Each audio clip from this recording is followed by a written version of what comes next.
Teddy Sourlis will be here today to talk about his story, but also why it's so important to have this conversation. We want to talk about men's mental health tonight. And we want to make sure that our conversation is not the first time, hopefully not the last time for you all. We want to make sure that we are building that foundation, have conversations like this. Without further ado, I'll turn it over to Teddy. How are we doing, everybody?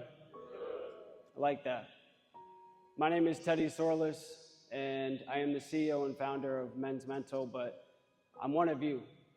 Today, as I stand here in front of you, I want to sit next to you because I'm 24 years old, I'm a survivor, I graduated from Babson College 2 years ago, and this is something that we don't talk about.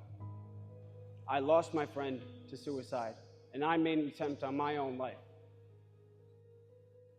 So from the highest of the highs, from somebody who thought, oh, all these colleges want me, I'm one of the best three-point shooters, whatever the statistics labeled me as. I was none of that. I didn't feel worthy of it. I didn't know who to talk to. I didn't have my friend with me anymore. I had nobody, even though I was on a team, even though the one thing that kept me here was my teammates. They were my saving grace. So when we say, don't man up, speak up, you can read the sign behind me. Sometimes, guys, it's not therapy. Don't get me wrong, and it's an incredible option. But at the first time that I sought help was through therapy. And let me tell you, it didn't work right away. Just like anything, just like your sport, it's consistency. But you have to take that step. I talk to my teammates like I talk to a therapist.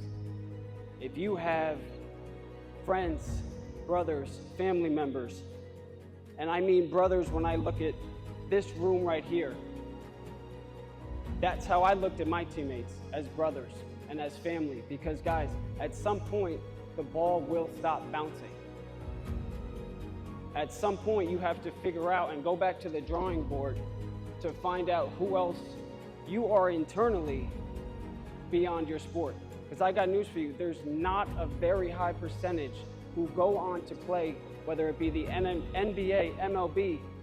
It's just the reality of the situation. So you have to find some sort of internal fortitude to take that one step to find out who you are, because I was lost. And if I can come here today, if I can go to these schools around the country and save one life, that's a win in my book. That's a job well done. That allows me to sleep at night because I've seen that other side. I know what it's like. Losing someone, not having somebody else in your locker room. I wish that upon nobody. I've lost friends, teammates, people who were on my bench, who I could look down in the middle of the game and talk to, that were no longer in my life. Texts on my phone that I continuously read, but they didn't. Texts that were unanswered, unseen, and moments that I did not take into full account of how impactful they were throughout my entire journey as an athlete. 3 out of 4 suicides are men, 75%. So you could think it's funny. You could think I'm just up here rambling about nobody knows what. But when you hit to the root of the problem, we don't talk about it. And I've had specifically men's mental health events before. I could count how many men showed up in the room.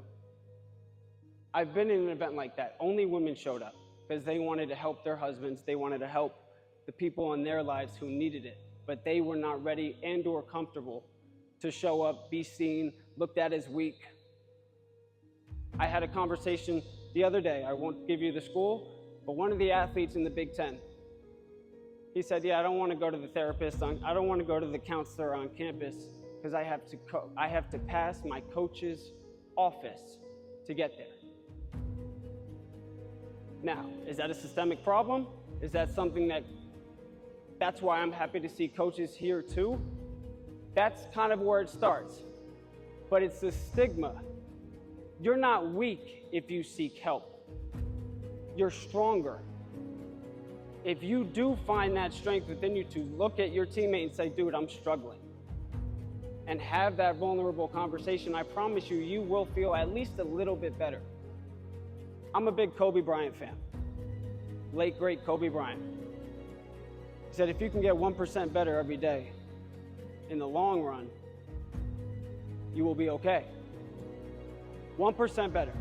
So you can't expect yourself to go 0 to 100 or fully heal yourself within the first time you go to therapy or the first time you open up and confide in somebody else. It's not how it works, guys. Again, it goes back to the principle of consistency. Because sometimes, and I've been there, sometimes I had no purpose. Sometimes I had no reason to be here. So when I look at each one of you, and I'm looking at all of you, you guys give me hope. And I mean that. If I can give one person in this room hope, I can sleep well. You're all in the gym every day, whether it's training, lifting, in the gym, here, shooting. This is where I found my peace. But what else can you do to take care of yourself? That's what, when we have our panelists up here too, I want to know what else they can do, what else you guys can do and learn from to take care of it. I found out during that time of rehab that I'm a writer. I like to write. I had a journal. Sure, call it soft, call it whatever you want, but at least I was getting it out somehow. One of one. Each and every one of you. That should be a superpower. Nobody's like you. Sure, you can pull some similarities, maybe, but nobody is like you.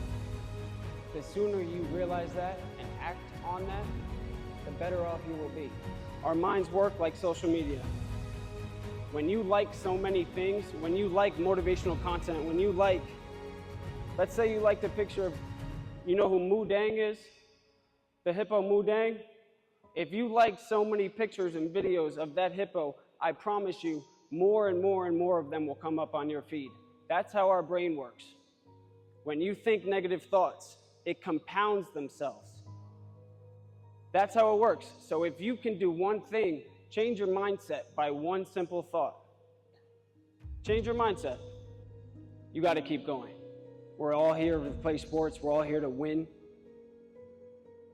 But win at life first. Do what it takes. Do what's necessary. Be consistent in it. As athletes, we have habits. We have rituals. Start putting some that require your full attention.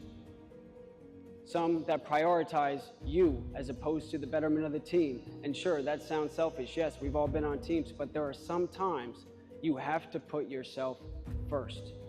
You have to do what's best for you. Is my "You'll Never Walk Alone" my friend. So that's tough. Thank you, guys. No, seriously, I resonate with that a lot, and it's here too. Yeah.